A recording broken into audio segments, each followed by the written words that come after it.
झारखंड के महागठबंधन सरकार के मंत्रियों के बोल बच्चन। कुर्सी संभालते ही मंत्री उगलने लगे पूर्व सरकार के कार्यकलापों पर जहर। झारखंड में हेमंत सोरेन के नेतृत्व में नई सरकार फुल फॉर्म में आ गई है। मंत्रियों ने अपने अपने विभागों का प्रभार भी ग्रहण कर लिया है। अब तक जोभा मांझी और मिथिलेश ठाकुर ने अपने विभाग का प्रभार नहीं लिया है। कुर्सी पर बैठने के साथ ही मंत्रियों के बोल बच्चन भी शुरू हो गए हैं। शिक्षा मंत्री जगन्नाथ महतो ने कार्यभार संभालने के साथ ही रघुवर दास सरकार के समय बांटे गए 31,000 टैब की जांच कराने की बात कही है। शिक्षा मंत्री ने अधिकारियों से पूरी जानकारी के साथ रिपोर्ट देने को कहा है। जगन्नाथ महतो के पास उत्पाद विभाग भी है। इस लिहाज से श्री महतो ने उत्पाद विभाग के अधिकारियों से कहा है कि झारखंड में अन्य राज्यों से शराब आ रही है, इस पर तत्काल रोक लगाई जाए। स्वास्थ्य मंत्री बन्ना गुप्ता भी झारखंड के स्वास्थ्य व्यवस्था को दुरुस्त करने में जुट गए हैं।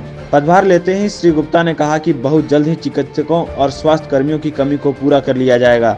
पशुपालन एवं सहकारिता मंत्री बादल पत्रलेख ने कहा कि किसानों की ऋण माफी पर विचार किया जा रहा है।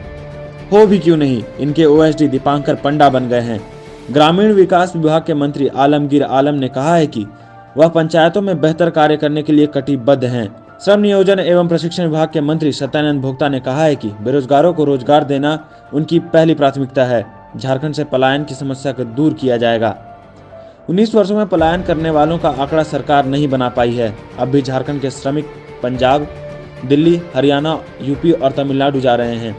कल्याण मंत्री चंपई सोरेन अनुसूचित जाति, जनजाति और पिछड़ा वर्ग के लिए आवासीय विद्यालयों तथा विभिन्न अस्पतालों के लिए उपलब्ध फंड का बेहतर इस्तेमाल करना चाहते हैं। पहले भी ये कल्याण मंत्री थे पर कुछ नहीं कर पाए थे। खाद्य आपूर्ति विभाग के मंत्री रामेश्वर उरांव ने कहा है कि राज्य में अब कोई भूखा नहीं मरेगा। भूख से मौत के मामले में देश भर में झारखंड अव्वल है। मुख्यमंत्री हेमंत सोरेन भी पूरी तरह एक्टिव दिख रहे हैं। पूर्ववर्ती सरकार में काफी सक्रिय रहे कई वरीय अधिकारी जैसे सुनील वर्णवाल, रामलखन प्रसाद गुप्ता और राहुल पुरवार की सेवा पुनः कार्मिक विभाग को भेज दी है। वहीं राकेश चौधरी को स्थानांतरित कर दिया गया है। लाइव झारखंड ब्रेकिंग के लिए ब्यूरो की रिपोर्ट।